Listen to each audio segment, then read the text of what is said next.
Hello. അപ്പം എങ്ങനെയാ എല്ലാവരും അടിപൊളിയായിട്ടിരിക്കുകയല്ലേ?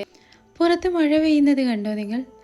വീക്കെൻഡ്സൊക്കെ ആയിട്ട് മൂടി പുതച്ച് കിടന്നുറങ്ങാമെന്ന് വിചാരിച്ചിട്ടുണ്ടാകുമ്പോഴേക്കാണ് കേട്ടോ ഈ കേക്കിൻ്റെ ഓർഡർ വരുന്നത്. പിന്നെ നമുക്ക് മടി പിടിച്ചിരിക്കാൻ പറ്റില്ലല്ലോ. പെട്ടെന്ന് തന്നെ എഴുന്നേറ്റ് കേക്കിനുള്ള പരിപാടീസൊക്കെ തുടങ്ങി. ശരിക്കും ഇത് ഒരു ഹറിബറി കേക്കാണ് കേട്ടോ. അപ്പം നമുക്ക് ഒട്ടും ടൈമില്ല. കേക്ക് കസ്റ്റമർ വൈറ്റ് ഫോറസ്റ്റ് ആണ് കേട്ടോ പറഞ്ഞിട്ടുണ്ടായിരുന്നത്. ബോയ് ബേബിൻ്റെ ഫസ്റ്റ് ബർത്ത്ഡേ കേക്കാണ്. അപ്പോൾ നിങ്ങൾക്ക് ഇഷ്ടമുള്ളതുപോലെ 2 kg ഏത് ഡിസൈൻ വേണമെങ്കിലും ചൂസ് ചെയ്തോന്നാന്ന് പറഞ്ഞിട്ടുണ്ടായിരുന്നത്.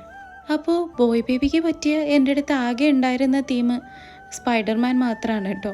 അതുകൊണ്ടാണ് ഞാൻ സ്പൈഡർമാൻ്റെ തീമിൽ കേക്ക് ചെയ്യാമെന്ന് വിചാരിച്ചത്.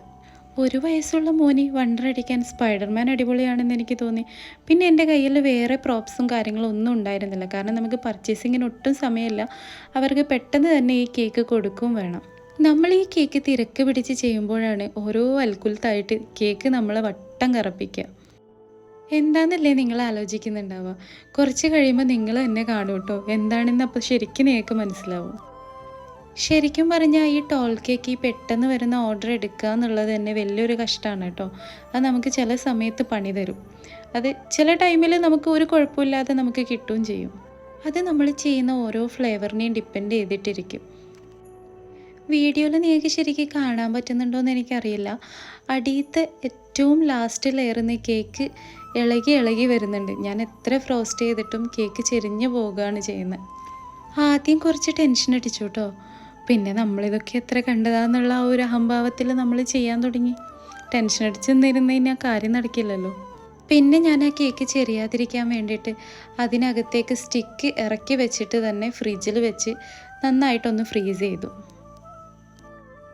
ഇങ്ങനെയുള്ള അവസ്ഥകളൊക്കെ വരുമ്പോൾ ശരിക്കും നമുക്ക് തോന്നിപ്പോകും കേട്ടോ ഈ ഹറിബറി കേക്ക് ഇനി നമ്മൾ എടുക്കില്ല, എന്ത് വന്നു കഴിഞ്ഞാലും നോ പറയാമെന്ന്. പക്ഷേ കസ്റ്റമർ ഇങ്ങോട്ട് റിക്വസ്റ്റ് ചെയ്യുമ്പോൾ നമ്മളെക്കൊണ്ട് അതിന് പറ്റുമില്ല. അതാണ് വേറൊരു സത്യം. പെട്ടെന്ന് കൊടുക്കണമല്ലോ എന്നുള്ള ടെൻഷൻ കൊണ്ടാണെന്ന് അറിയില്ല ഈ കേക്ക് എന്നെ ഒരുപാട് വട്ടം കറക്കിച്ചു കേട്ടോ. എത്ര ടൈം എടുത്തിട്ടും എനിക്കത് ഫ്രോസ്റ്റ് ചെയ്തിട്ട് അങ്ങോട്ടൊന്നും ശരിയാവുന്നേ ഉണ്ടായിരുന്നില്ല. ഫിനിഷ് ചെയ്തെടുക്കാൻ ഒരുപാട് ടൈം എടുത്തു. ലാസ്റ്റ് നമ്മൾ നമ്മുടെ സ്വന്തം ട്രിക്ക് ഉപയോഗിക്കുകയാണ് ചെയ്തത്. കാരണം ഇതിനി ഫിനിഷിങ്ങിന് കളിച്ചു കഴിഞ്ഞാൽ നമ്മളിത് തീരില്ല. കേക്ക് ടൈമിന് അവർക്ക് കൊടുക്കാൻ പറ്റില്ല എന്ന് തോന്നിയപ്പോൾ ഞാൻ എൻ്റെ ഡിസൈൻ അങ്ങ് മാറ്റി. എൻ്റെ ഐസിങ് നൈഫ് ഉപയോഗിച്ച് ഞാൻ ഇതുപോലെ താഴേന്ന് മേലോട്ടേക്ക് ഇങ്ങനെ ലൈൻസ് ഇട്ട് കൊടുത്തു. ഇതാവുമ്പോൾ നമ്മുടെ പണി എളുപ്പത്തിൽ തീരുകയും ചെയ്യും. കാണുന്നവർക്ക് അതൊരു ട്രെൻഡിങ് ഡിസൈനായിട്ട് തോന്നുകയും ചെയ്യും. സത്യം പറഞ്ഞാൽ ടൈമില്ലാഞ്ഞിട്ടാണ് കേട്ടോ. ടൈം ഉണ്ടെങ്കിൽ നമുക്ക് ഒരുപാട് നേരം അതിനോട് കളിച്ച് ഫിനിഷ് ചെയ്തെടുക്കാം. പക്ഷേ കസ്റ്റമർ കേക്കിന് പുറത്ത് വന്ന് നിന്ന് നമ്മളിങ്ങനെ വെപ്രാളപ്പെട്ട് അവരെ മുഷിപ്പിക്കണം, നമുക്കും ടെൻഷനാവും. അതിനെക്കാട്ടി നല്ലത് നമ്മൾ ടൈം അഡ്ജസ്റ്റ് ചെയ്ത് ഇങ്ങനെ ചെയ്ത് കൊടുക്കുന്നത് തന്നെയാണ്. പിന്നെ മുകളിലായിട്ട് സ്പൈഡർമാൻ്റെ തീമിൽ തന്നെ കുറച്ച് പോപ്സ് ബൗൾസ് അറേഞ്ച് ചെയ്ത് കൊടുത്തിട്ടുണ്ട്. പിന്നെ താഴെയും മുകളിലൊക്കെ ആയി സ്പൈഡർമാൻ ഇരുത്തും കിടത്തും ഒക്കെ ചെയ്തിട്ടുണ്ട്. അതതിൻ്റെ ഇഷ്ടം പോലെ ഇരിക്കും കിടക്കുകയൊക്കെ ചെയ്യട്ടെ അല്ലേ. ഇങ്ങനെയൊന്നും അല്ലടാ.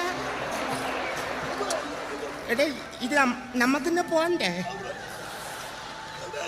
യോ എൻ്റെ ഒരു കൈ എവിടെയടേ? അങ്ങനെ അന്തവും കുന്തവും ഇല്ലാതെ എന്തൊക്കെയോ കാട്ടിക്കൂട്ടി ഞാൻ എന്നെയും ബോർഡിലോട്ടൊന്ന് പ്ലേസ് ചെയ്ത് വെച്ചിട്ടുണ്ട് കേട്ടോ. ദാ ഇപ്പോൾ ഓക്കെ ആയി. നമ്മൾ എത്ര തന്നെ എക്സ്പീരിയൻസ് ഉള്ള ബേക്കേഴ്സ് ആയാലും നമ്മുടെ ഓരോ സിറ്റുവേഷൻസ് അനുസരിച്ച് ചിലപ്പോൾ നമുക്ക് തന്നെ തോന്നിപ്പോവും നമ്മൾ ഈ പരിപാടിക്ക് ആദ്യമായിട്ട് ഇറങ്ങിയതാണോ എന്ന്.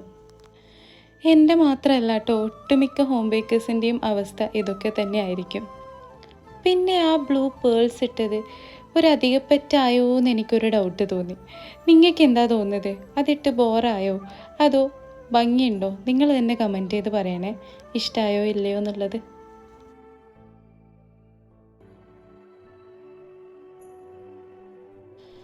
അപ്പോൾ ഇതാണ് കേട്ടോ ഈ കേക്കിൻ്റെ ഫൈനൽ ലുക്ക്.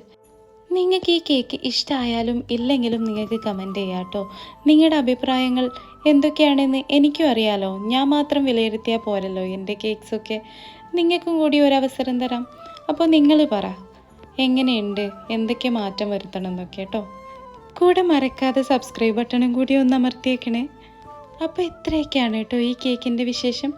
ഇനി വേറൊരു കേക്കിൻ്റെ വിശേഷങ്ങളൊക്കെ ആയി വീണ്ടും കാണാം. അതുവരെ സ്റ്റേ ട്യൂൺ. Bye bye.